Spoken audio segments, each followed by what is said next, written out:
word dark matter, even if it was in German. And he also studied the coma cluster, which is the main thing that helped scientists learn that dark matter actually existed.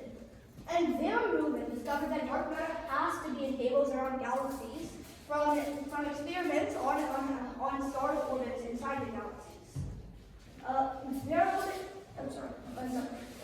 Van Rubin discovered that the stars on the outside edges of galaxies orbit at the same speed as the stars on the inside edges. The only way that could work is if there was lots of missing matter that has to make the orbits equal in rotational period the whole way through. But what is dark matter? First, dark matter is completely invisible. Dark matter is a hypothetical form of matter that does not interact with the electromagnetic field. This means that it cannot be seen through telescopes that detect light, radio waves, or X-rays, or anything else for that matter. Most dark matter is likely not made of atoms, protons, or neutrons. We do have a word for this. It's non-baryonic. It passes through ordinary matter and other dark matter without stopping, which fundamentally change how we perceive it scientifically. Theories suggest dark matter moves very slowly, allowing it to clump into seeds for galaxy formation. And slow-moving particles are colder ones, meaning that dark matter should be pretty cold in space. Without its gravity, galaxies like the Milky Way would fly apart, and the universe would be different as we know it. This is an image of the coma cluster by Hubble, the one that I was talking about in the last time. How do we know dark matter is a thing? The first way we know is rotation groups. Stars at the edges of galaxies orbit much faster than predicted by just looking at visible mass. This requires a massive dark halo to provide extra gravitational pull to allow that. Lensing effects. The second method is lensing effects. Einstein's theory of general relativity predicts mass bends light. Observations showed massive ghostly structures bending distant starlight far more than visible matter allows for, hinting at a hidden piece of mass helping that. The next method is a cosmic web. Computer simulations show that the large-scale structure of the universe only forms plausibly if something else, in this case dark matter, provides the initial gravitational seeds to begin growth. Scientific evidence also suggests that dark matter is at least 5 times more heavy than normal matter. What do we think is dark matter, though? The enclave. Scientists have proposed several theoretical candidates to explain the composition of dark matter. The search continues in deep underground labs and space-based detectors.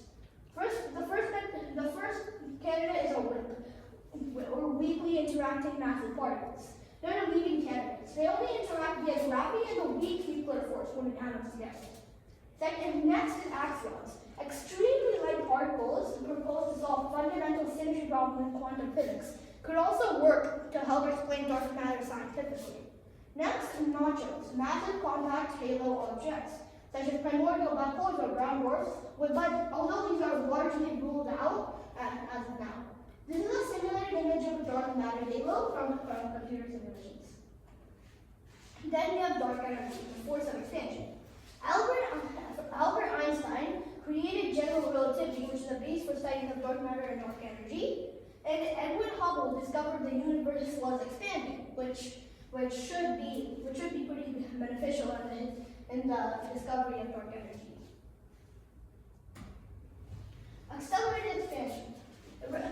Discovered in the late 1990s via distant type 1a supernovae, dark energy is the name given to the mysterious force causing the universe's expansion to speed up, rather than slow down under gravity.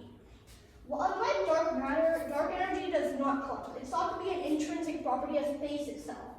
It's often represented by the Greek letter lambda in Einstein's field equations, sort of like an upside-down V. It exerts a negative pressure, essentially acting as gravitational repulsion. This is an example of a supernova in your NGC 4526, which is an example of a type 1a supernova. The fourth future, quite literally, what is our fate? The destiny of our future depends on the balance between dark energy and gravity. There are 3 primary scientific scenarios. First is the big freeze. The universe expands forever, cooling until stars die and galaxies drift apart into darkness. The result of this is called the heat death of the universe. That is the big red. Dark energy grows so strong it eventually overcomes gravity and all atomic forces, tearing everything apart, even atoms themselves. Then there's a big crunch. If dark energy fades, gravity could take over, causing the universe to collapse back into singularity, although this is the least scientifically proven theory out of all. What is the entire thing? First, around 68.3% of the entire universe is dark energy, which we're pretty sure is, although we know it's an intrinsic property of space, it composes the primary part of the universe. 26.8% is dark matter, and 4.9% is just ordinary matter that we actually know. This is a random quote that I found online. We are a tiny theory in the dark cosmos, and some disclaimers now. Any questions?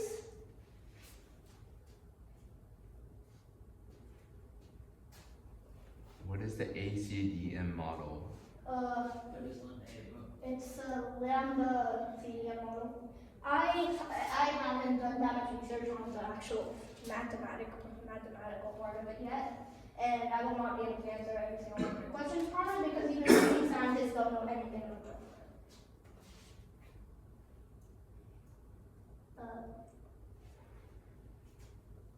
When will the Nancy Gray Roman Space Telescope and Elucid launch into space so we can see their data? I don't know that for sure, but maybe sometime in the near future, I guess. It was supposed to launch, I think, next year, but it's going to launch at the very end of August, which is 8 months ahead of schedule. So, which is good. So, Ready to see something out here. Hopefully not on Blue Origin. Oh, yeah. If I had softball, I could go 7 months, maybe a year.